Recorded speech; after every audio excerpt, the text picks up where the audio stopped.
When He Met Her, Kuya Bal and Ate Edna Love Story, Episode 3.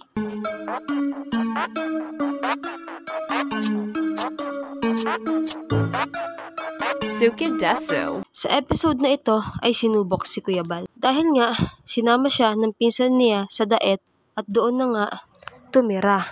Ay syempre, kinailangan ni Kuya Bal na maghanap ng trabaho para hindi naman siya maging pabigat sa pinsan nito. At yun din naman ang dahilan ng pinsan ni Kuya Bal kung bakit niya kinuha si Kuya Bal sa Manila at sinama sa Bicol para magbagong buhay ito. Naghanap nga si Kuya Bal ng trabaho. Ngunit sa 4 na trabaho na nilapitan niya para pasahan ng resume ay wala kahit isa ang tumanggap sa kanya. Kaya naman lugmok na lugmok si Kuya Bal nung araw na yun at napapasabi na lang ito na malas. Pauwi na nga si Kuya Bal nang makita siya ng mga bago niyang kaibigan na tambay malapit sa kanila. Napansin nga nila na wala sa mood si Kuya Bal at mukhang malungkot. Dahil na nga sa 4 na pinuntahan niyang trabaho ay walang tumanggap sa kanya. Kaya naman ganun na lang kalungkot si Kuya Bal. Kaya naman ang ginawa ng mga kaibigan ni Kuya Bal ay tinagaya na lang ito ng alak para mawala ang lungkot na nararamdaman nito. At inaya pa nga si Kuya Bal ng tropa nito na bibigyan nito ng trabaho kung sasama siya sa kanila. Madali lang daw ang trabahong gagawin nila dahil magbebenta lang sila. Meron lang daw silang ibebenta. Nung nagets kaagad ni Kuya Bal iyon, ay pinagalitan niya ang tatlo. Sinabihan niya itong itigil nila ang ginagawa nila na yon. At sabi rin ito na kahit anong trabaho ang papasukin niya basta sa malinis na paraan. Kaya naman, ang ginawa ng mga kaibigan ni Kuya Bal ay ginala ito sa daet. At habang naglalakad sa daan ay may dala-dala pa silang mga bote ng alak. Dito nga, nasubok na naman si Kuya Bal.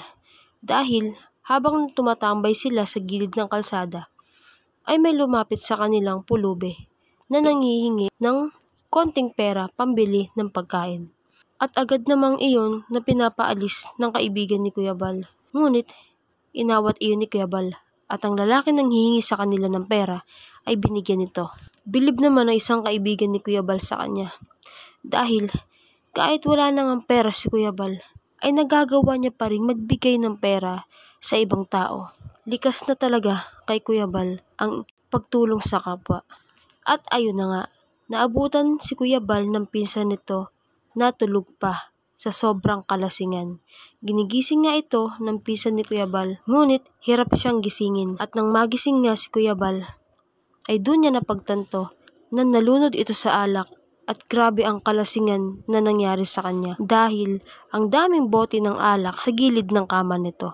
At yun nga, hindi natuwa ang pinsan ni Kuya Bal sa pinaggagawa niya at nagpaliwanag naman si Kuya Bal sa nangyari sa kanya.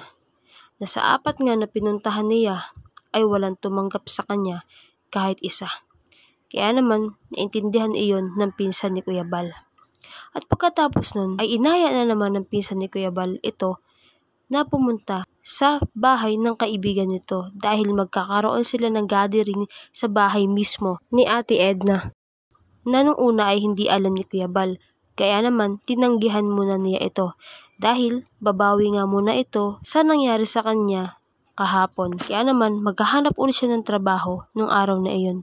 Ngunit, nang sabihin ng pinsan ni Kuya Bal na sayang kaila Edna pa naman sila pupunta, ay biglang lumaki ang tenga ni Kuya Bal at sinabi kung anong oras pa sila aalis.